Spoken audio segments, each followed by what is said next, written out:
బార్డర్లో చాలా ఉద్రిక్తమైన పరిస్థితులు ఉన్నాయి. పాకిస్తాన్కి మనకి మధ్యన యుద్ధమే జరుగుతున్నటువంటి తరుణంలో మరి ఈ కక్ష సాధింపులకు మాత్రం అంతం లేని విధంగా ఏముంటుంది నాకు అర్థం కాదా. ఈ తెలుగుదేశం పార్టీ ఆఫీసు మీద జరిగినటువంటి దాడి కేసుని వైఎస్ఆర్ కాంగ్రెస్ పార్టీ అధికారంలో ఉన్నప్పుడే కేసు రిజిస్టర్ చేయడం జరిగింది. కానీ దానిలో ఏదో చేసేస్తున్నాము అనేటువంటి ఉద్దేశంతో కేవలం చంద్రబాబు నాయుడు గారిని లోకేష్ని సంతృప్తిపరచడం కోసం సజ్జల రామకృష్ణారెడ్డి గారిని కూడా సిఐడి ఆఫీసుకు పిలిపించి విచారణ చేశాము అనేటువంటి మెహర్బానీ కోసం ఇలాంటి కార్యక్రమాలు జరుగుతూ ఉన్నాయి. ఇది చాలా దురదృష్టకరమని మనవి చేస్తున్నాం. తెలుగుదేశం పార్టీ అధికారంలోకి వచ్చిన దగ్గర నుంచి అభివృద్ధి లేదు, సంక్షేమం లేదు. మాటల్లో మాత్రం కోటలు దాటేటటువంటి అభివృద్ధి, అమరావతి గురించి అభివృద్ధి, పోలవరం గురించి అభివృద్ధి మాటల్లో మాత్రమే కనిపిస్తున్నది. కక్ష సాధింపులు బహుశా భారతదేశానికి స్వాతంత్రం వచ్చిన తరువాత ఇంత పెద్ద ఎత్తున ఏ రాష్ట్రంలోనూ జరగనటువంటి అరెస్టులు, కేసులు పెట్టి నిర్బంధించేటటువంటి కార్యక్రమం చేస్తున్నారు. నిన్న చాలా ఆశ్చర్యకరమైన అంశం ఏంటంటే ధనుంజయ రెడ్డి గారని సాక్షి ఎడిటర్ ఉన్నారు. ఆయన కేఎన్ఆర్ మా పార్టీలో జగన్మోహన్ రెడ్డి గారికి సన్నిహితంగా ఉండే సెక్రటరీ, మనోహర్ అనేటువంటి మా దగ్గర పనిచేసేటటువంటి జగన్మోహన్ రెడ్డి గారి ఆఫీసులో పనిచేసినటువంటి వ్యక్తి వీళ్ళింటికి వెళ్ళి సోదాలు చేశారు. దేనికో తెలుసా? ధనుంజయ రెడ్డి గారు, కృష్ణమోహన్ రెడ్డి గారు అక్కడ దాక్కున్నారేమోనని. ఏం నాకు అర్థం కాల, పిచ్చెక్కిందే పోలీసులకు. నాకు ఏదో ఒక విధంగా అల్లరి చెయ్యాలి, ఏదో ఒక విధంగా అపాస్పాలు చెయ్యాలనేటువంటి కుట్రలో భాగంగా పోలీసులను ఆడిస్తున్నారు, పోలీసులు ఆడుతున్నారు. చిన్నపిల్లల ఆటలాగా ఆడుతున్నారు పోలీసులు. మాట్లాడితే ఎంక్వైరీకి పిలవటం, కేసులు ఎవరన్నా అరెస్ట్ చేయగానే అరెస్టుకు బెయిల్ రాకుండా ఉండేందుకు పోలీస్ కస్టడీకి పిటిషన్ పెట్టడం, ఆ పోలీస్ కస్టడీ కోసం 2 రోజులు 3 రోజులు తీసుకోవటం, ఏమీ లేకుండా పిచ్చి ప్రశ్నలు అడగటం, పంపించడం, ఇదంతా ప్లేయింగ్. ఒక రకమైన వికృతమైన ఆట లోకేష్ గారి నాయకత్వంలో జరుగుతుందనేది అందరికీ తెలిసినటువంటి సత్యం.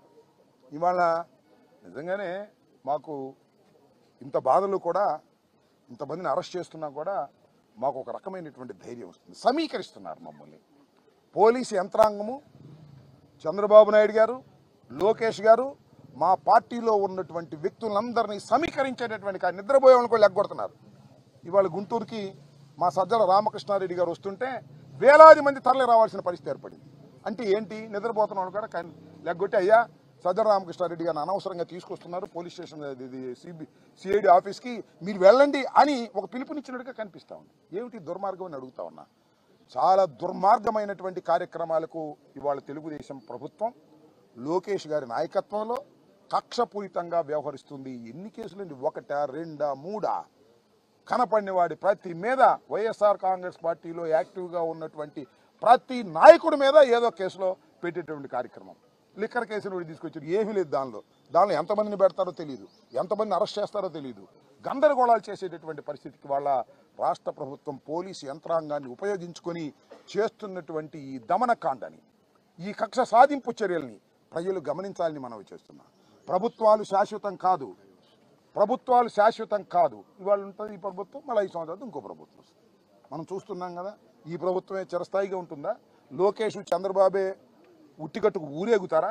చంద్రబాబు ఎన్నిసార్లు ఓడిపోలేదు, లోకేష్ ఎన్నిసార్లు ఓడిపోలేదు. నేను ఒకటే మనవి చేస్తున్నా, జగన్మోహన్ రెడ్డి గారి నాయకత్వంలో 5 సంవత్సరాలు పరిపాలన చేసిన తర్వాత దురదృష్టవశాత్తు మేము ఓటమి పాలయ్యాం. అపోజిషన్లో ఉన్నాం. అపోజిషన్ ఉండి మా కార్యక్రమాలు మేము చేస్తున్నటువంటి తరుణంలో మమ్మల్ని కక్ష సాధింపు చేయాలనేటువంటి ఉద్దేశంతో ఈ రకమైనటువంటి ధోరణితో రాష్ట్ర ప్రభుత్వం, ముఖ్యంగా పోలీస్ యంత్రాంగం, నేను మనవి చేస్తున్నా, పోలీసు వారికి కూడా చాలామంది ఐపీఎస్ ఆఫీసర్లు ఉన్నారు, డీజీ ర్యాంక్ వాళ్ళు ఉన్నారు, అందరూ ఉన్నారు. మీరు ఏ లోకేష్ చెప్పాడనో ఎవరి మీద పడితే వాళ్ళ మీద కేసులు పెట్టి అనవసరంగా తీసుకువెళ్ళేటటువంటి పరిస్థితి చేయటం, డీజీ స్థాయిలో ఉన్నటువంటి వ్యక్తిని వాళ్ళ అరెస్ట్ చేసి లోపల పెట్టేటువంటి కార్యక్రమానికి ఒక దుష్ట సాంప్రదాయానికి మీరు తావిస్తున్నారు, దుష్ట సాంప్రదాయాలను మీరు సృష్టిస్తున్నారు. ఇదే సాంప్రదాయాలు వచ్చే ప్రభుత్వం కూడా పరిపాలించాలి అనేటువంటి పద్ధతుల్లో మీరు వ్యవహరిస్తున్నారు. ఇది చాలా దుర్మార్గమైనటువంటి అంశంగా నేను భావిస్తున్నాను. అంత డైవర్ట్ చేయటం, అభివృద్ధి జరగట్లేదని అడుగుతారేమోనని కేసులు, సంక్షేమం జరగట్లేదని అడుగుతారని కేసులు పెట్టడం, రోజుకు అరెస్ట్ చేయటం, రోజుకు గందరగోళం చేయటం. ఈనాడులో, ఆంధ్రజ్యోతిలో ఫ్రంట్ పేజీలో ఒకే రోజు రకరకాల వార్తలు కరుణాకర్ రెడ్డి గారి మీద, అప్పిరెడ్డి గారి మీద, ఇంకా వాళ్ళ మీద వీళ్ళ మీద ఎవరి మీద కనపడితే వాళ్ళ మీద ఎవరు యాక్టివ్గా ఉంటే వాళ్ళ మీద కేసులు పెట్టి అణచాలని ప్రయత్నం చేస్తున్నారు. నేను ఒకటే మనవి చేస్తున్నా, ఎంత అణచాలని ప్రయత్నం చేస్తారో అంత ఉవ్వెత్తున వైఎస్ఆర్ కాంగ్రెస్ పార్టీ ముందుకు సాగుతుందని కూడా మనవి చేస్తున్నా. నిర్బంధంలో పెట్టాలనుకుంటున్నారు, నిర్బంధాల నుంచి పోరాట పటిమతో ముందుకు వెళతామని కూడా ఈ సందర్భంగా నేను మనవి చేస్తున్నా. రాష్ట్రంలో ఉన్న వైఎస్ఆర్ కాంగ్రెస్ కార్యకర్తలందరికీ మనవి చేస్తున్నా, అధైర్యపడవలసినటువంటి అవసరం లేదు. వైఎస్ఆర్ కాంగ్రెస్ పార్టీకి లీగల్ టీమ్స్ అన్ని చోట్ల పనిచేస్తున్నాయి. ఏ చిన్న కేసు పెట్టినా వెంటనే న్యాయస్థానాలకు వెళ్ళి పోరాడేటువంటి క్రమం చేస్తున్నాం. ఇవాళే కృష్ణవేణి మరి 22 రోజుల తర్వాత ఒక మహిళని అరెస్ట్ చేసి తీసుకెళ్లారు. మళ్ళీ ఆమెను ఇన్వెస్టిగేషన్ కోసం మళ్ళీ అడిగారు. మళ్ళీ ఒక కేసు కాదు ఇంకో కేసు పెట్టారు, 2-3 కేసులు పెట్టారు. ఇది కొత్త తత్వం. లోపలికి వెళ్ళిన తర్వాత కేసులు పెడతారు, అంతకుముందు కేసులు. నాకు అర్థం కాలా. ఈ రకంగా 111 వేస్తారు.